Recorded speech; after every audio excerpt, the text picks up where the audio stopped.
Ding pushed back against the idea of paying Disney for the right to use Marvel characters like Wolverine, Spider-Man, and what? That is so odd. They're like, I want to use this, but I don't want to pay you for it, even though you own the IP. And let's take one step back. If NetEase owned these characters, don't you think they would have forced people and said, hey, you know what, pay us? NetEase founder reportedly almost canceled Marvel Rivals over an IP dispute. In a crazy what-if that it actually happened, the cancellation is said to have cost NetEase millions.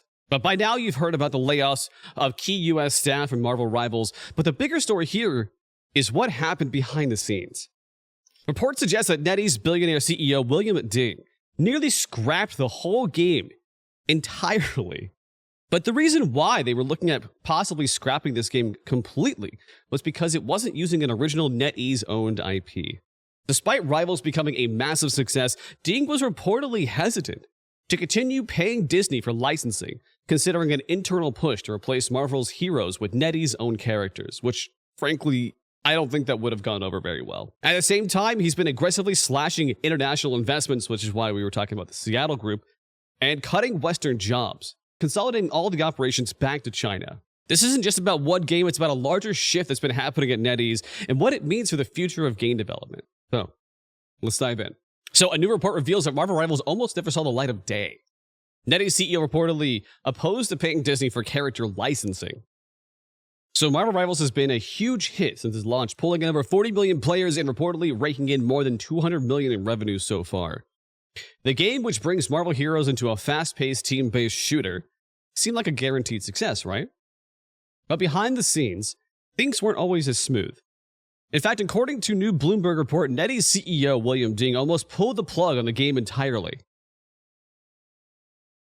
Even with all this success, NetEase recently laid off part of its game creative team based in Seattle, raising eyebrows about the company's long-term plans for the title. I think the big TLDR here is that NetEase, as a whole, is divesting from Western investments completely. The overhead is so much cheaper in China for the same talent. And that's an industry problem. That's not a NetEase-specific issue right now. The interesting part here is that a few years ago, they were massively expanding and investing in the West. But none of those bets have paid off for them. They're reaffirming their solidarity with what they learned from the West.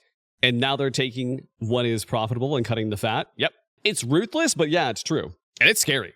Honestly, it's a scary time between AI and consolidation of what the future of the industry will look like. But even with all the success that NetEase recently laid off part of their game creative team based in Seattle, raising eyebrows about the company's long-term plans of the title. Now, new information sheds light on a major internal struggle that could have stopped Marvel Rivals before it even launched. So according to Bloomberg, which is paywalled, I like that mention, Ding pushed back against the idea of paying Disney for the right to use Marvel characters like Wolverine, Spider-Man, and what? That is so odd. They're like, I want to use this, but I don't want to pay you for it, even though you own the IP. And let's take one step back. If NetEase owned these characters, don't you think they would have forced people and said, hey, you know what, pay us? That seems such like a weird cost-cutting measure of trying to say like, hey, we're making your game, we shouldn't have to pay you anything. At one point, he even suggested swapping them out for original characters designed by NetEase artists instead. I think if they did this, the game would have failed. I think the game is fantastic. It is so much fun, but I do think that the Marvel IP is the hook that gets people in. And if it was any other game, I don't think it would have had the success that it had now. That's my take. This debate reportedly cost the company millions of dollars as the time and resources were spent on the idea before ultimately sticking with the Marvel license. Oh, wow. Okay, so they actually diverted resources, started working on original characters, and then scrapped them. This reminds me of when Tencent, who is invested in Riot, by the way, made a clone of Riot's game because Riot didn't want to make a mobile version of their game. That's what this reminds me on. But the kicker is, like I said earlier, if the shoe was on the other foot, they would be pissed if someone did that to them. So it's a really odd move. But at the end of the day, you have to understand that it's just corporate greed. They want to have as much profits on their side as possible and not share it with the IP holder. That is always going to be the case. A NetEase spokesperson denied this version of events. Of course they would. At the end of the day, they're always going to deny things that make them look bad. But this spokesperson claimed that the company had a close partnership with Marvel since 2017. Chad, I've been on a lot of these IP collaboration type of events. It's never smooth. I would say out of the probably 7 that I've been part of, I would say one of them was really smooth. All the others were fucking tit for tat, fighting on from the biz dev side, fighting from the marketing side, fighting from the overall big man IP holder. It's never easy and it's never fun. The real question is, how long until Disney decides that it's not worth it anymore? That's actually a really interesting question to think about, right? That like, I feel like this benefits them because it is effectively easy marketing because they have none of the development costs, but they control the IP. So then they can pretty much tell NetEase, we have X movie coming out and I want you to make these characters, release it at this time to coincide with our marketing initiatives. I see what you're saying, but I would be hard pressed to say that Disney doesn't see the value in that because they hold a lot of the cards. I feel like the reality might be NetEase finally says it, and then they leave and they're like, you know what, we don't want to support this anymore. And then they take all these characters and they do what they wanted to do originally, which was make an off-brand Marvel Rivals.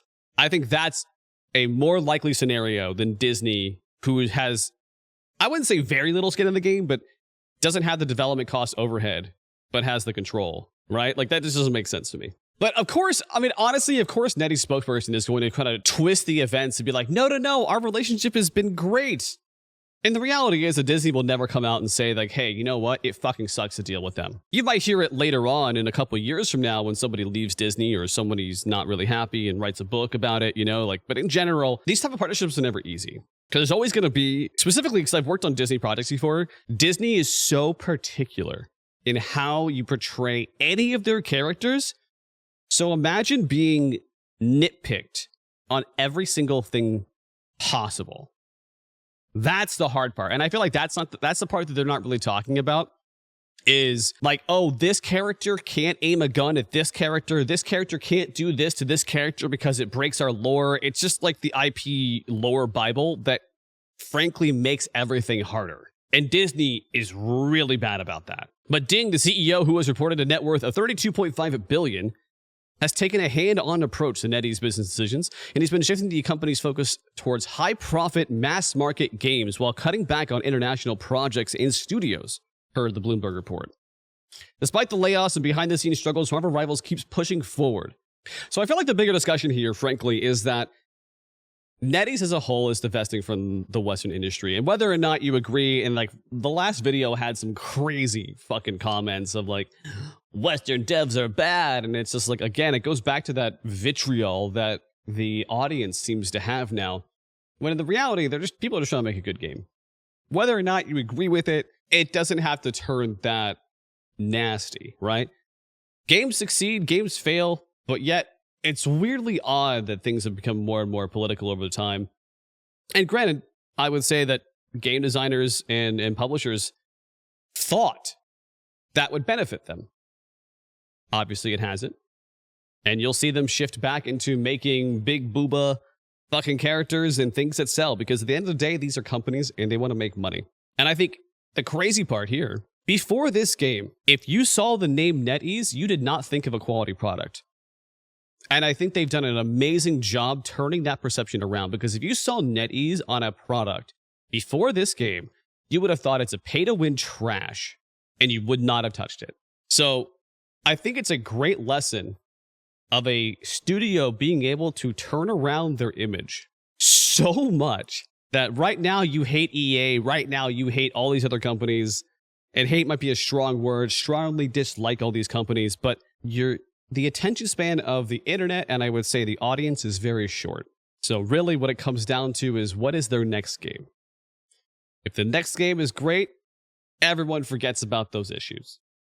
That's all I have for this. Hopefully you guys enjoyed the yapping. I actually have a question for you guys in the comments here. Like, do you think that this is a smart move by NetEase? And I think it is. Frankly, I'm not gonna beat around the bush here. I think that NetEase divesting from the West and consolidating everything into China, which has a lower cost of living, lower overheads in general, is a smart business move for them. It really is. I think that in general, gaming industry VC investment money has dried up massively, as most of it is shifted over to AI. it's always a cycle. It's always the new shiny thing that comes out. Eventually, it'll be back in games when generative AI can create games and blah, blah, blah, blah, blah. It's a cycle. Right now, we're on the downturn, specifically for Western developers, but it'll be back. We've been through this cycle before, but we'll see. But I'd love to know what you guys think about this. We'll see how this turns out.